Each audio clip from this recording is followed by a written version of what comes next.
Party വേദികളിലല്ലേ പറയേണ്ടത്? മുസ്ലിം ലീഗിൽ ഇട്ടേച്ച് പോവാണ് വേണ്ടത്. ശരീരത്തിൽ നജസായാൽ കഴുകി കളയണം, കൈ മുറിച്ച് കളയരുത്. മുസ്ലിം ലീഗ് നമ്മുടെ ശരീരമാണെങ്കിൽ അതിന്റെ ഏത് പുഴുക്കുത്തും തീർക്കാൻ നമുക്ക് കഴിയും. നമ്മൾ അതിനുവേണ്ടി ഉണർന്ന് ചിന്തിക്കേണ്ടവരാ. അതിനുവേണ്ടി നിങ്ങൾ ചെയ്യേണ്ടത് എന്താണ്?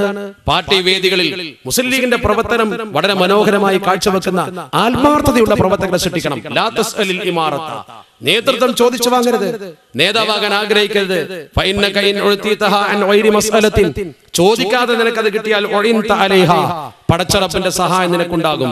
അതേ സമയത്ത് വൈൻ ഉഅതീതഹ അൻ മസ്അലത്തിൻ, നീ എങ്ങാനും ചോദിച്ചു വാങ്ങിയാലോ വുക്കിൽത ഇലൈഹ, നിനക്കത് വലിയൊരു ഭാരമായി നിന്നിൽ അർപ്പിക്കപ്പെടും, വലിയ പ്രയാസമായിരിക്കും.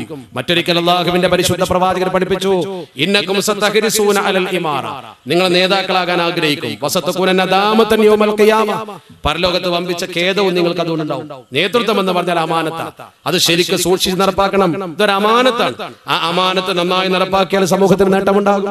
കാരണം കേരളത്തിലെ മുസ്ലിം ഉമ്മത്തിന്റെ നേട്ടം മനസ്സിലാക്കണമെങ്കിൽ ഞാൻ നേരത്തെ പറഞ്ഞല്ലോ, വാളയാർ ചുരത്തിന്റെ അപ്പുറത്തേക്ക് പോകണം.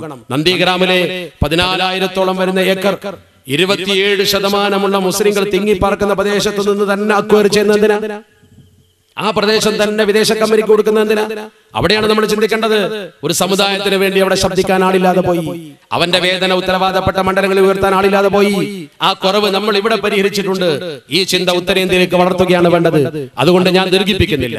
എന്റെ മുമ്പിലിരിക്കുന്ന പ്രിയപ്പെട്ട സഹപ്രവർത്തകരോട് ഇനിയും ഒരുപാട് കാര്യം പറയണമെന്ന് എനിക്കുണ്ട്. അവസാനമായി ഇത്ര സമയം എന്നെ കേട്ടിരുന്ന പ്രിയപ്പെട്ട സഹപ്രവർത്തകരോട് എനിക്ക് പറയുവാനുള്ളത്, മുസ്ലിം ലീഗിനെ ഒരിക്കലും മറ്റൊരു രാഷ്ട്രീയ പ്രസ്ഥാനത്തെ പോലെ കാണരുത്. ഒന്നാമത്തെ അഭ്യർത്ഥനയാണ്, ഒരിക്കലും മറ്റൊരു പാർട്ടിയെ പോലെ കാണരുത്. നമ്മൾ കൊടിപിടിക്കലും സമരം ചെയ്യലും മാത്രം മുൻനിർത്തി പ്രവർത്തിക്കുന്ന ഒരു സംഘമല്ല, മറിച്ച് ഇസ്ലാമികമായ ഒരു വ്യക്തിത്വവും അസ്തിത്വവും ഉണ്ട്.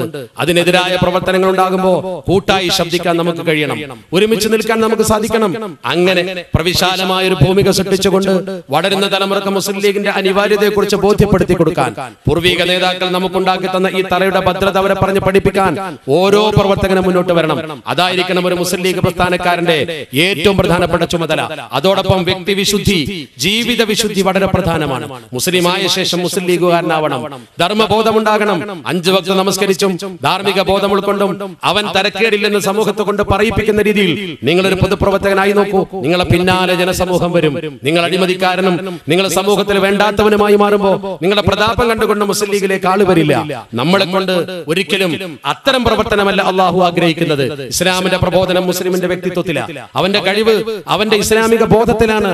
മുസ്ലിം ലീഗുകാരന്റെ ഇസ്ലാമിക ബോധം തീർച്ചയായും അവനെ കായിദമില്ലത്തിലേക്ക് എത്തിക്കും. കായിദമില്ലത്തിന്റെ കാഴ്ചപ്പാട് അവന്റെ സിരകളിലൂടെ അവന്റെ പ്രവർത്തനത്തിലൂടെ ഒഴുകുമ്പോൾ ഒരു വിധവാ പെൻഷൻ വാങ്ങിക്കൊടുക്കുവാനും ഒരു പാവപ്പെട്ടവനെ ഖിദ്മത്ത് ചെയ്യുവാനും നാട്ടിലെ ഏത് സാംസ്കാരിക പ്രവർത്തനത്തിന്റെ മുമ്പിൽ ഇഖ്ലാസോടെ നിൽക്കുവാനും അവനെ ജനം കാണും. അപ്പോൾ പഴയകാല മുസ്ലിം ലീഗ് തിരിച്ചു വരും. മുസ്ലിം ലീഗിന് ഒരിക്കലും അപചയം ഉണ്ടാവില്ല, മറിച്ച് മുസ്ലിം ലീഗിലെ മെമ്പർമാരായ നമുക്ക് വല്ല അപചയം ഉണ്ടായാൽ അത് മുസ്ലിം ലീഗിന്റെ മേൽ കെട്ടിവെക്കണ്ട.